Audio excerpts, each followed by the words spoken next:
برای تزریق قلم ملیتاید نیاز به سرسوزن داریم که باید جداگانه از داروخانه تهیه بکنید. این سرسوزن ها استریل هستن.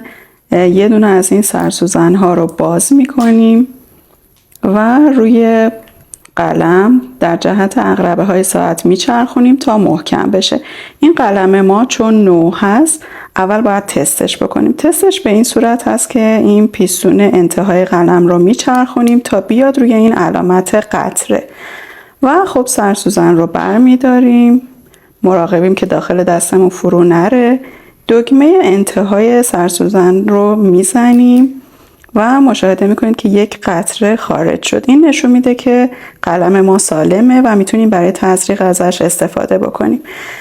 برای استفاده از قلم هر دوزی که پزشک برای شما تجویز کرده با چرخوندن این پیستون انتخاب میکنید که معمولا شروعش با دوز 6/10 هست و زمانی که روی دوز 6/10 گذاشتین اون رو داخل پوست فرو میکنین و دکمه انتها رو فشار میدین.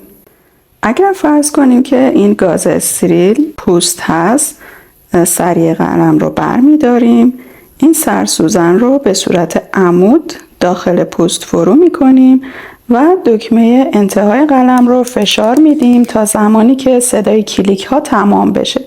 در این زمان 10 ثانیه قلم رو داخل پوست نگه می داریم و بعد از شمردن 10 ثانیه اون رو از پوست خارج می کنیم و مجدد سر سوزن رو میذاریم حتما که داخل پوست فرو نره و در جهت عقربه های ساعت اون رو باز میکنیم و از قلم خارج میکنیم و سر قلم رو میذاریم و داخل یخچال حتما